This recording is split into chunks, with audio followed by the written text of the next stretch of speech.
And I told you that I have this picture in my house, which I absolutely love. And something that I always noticed about you that you were always prepared. You had pre-scouted all the locations. You knew exactly what shots you want to take. And then later on, you'd be like, hey, I have an idea. I want to try something different. But you'd get through kind of what you had almost storyboarded in your mind. What makes a good car picture? If it, simply put, if it makes you, this is my focus. Every single time I take a picture, I try to picture it on a wall. And that's exactly what it is. When I go to set up a picture, I get the angles like, would this look good on a wall?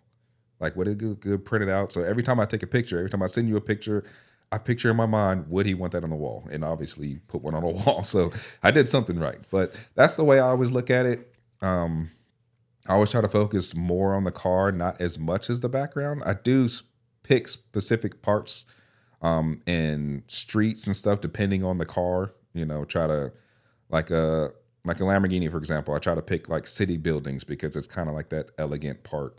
You know, like an elegant scene, and I kind of try to tie that together. If I'm shooting like a drift car or something, I try to find some back alley road or something, you know, that kind of shows off, you know, that. But I don't focus too much on the background.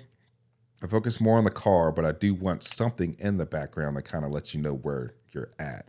So that is my focus when I shoot and what I think is a good picture. I think focus on what is important. Like if I'm taking a wheel shot, I try to get the logo of the wheel or, you know, maybe the brakes or something. I try to focus on that and then, you know, kind of blur out the rest of the background. So basically when you look at a picture, there's always one thing that's going to immediately draw your eye, and I try to make sure that is the focus.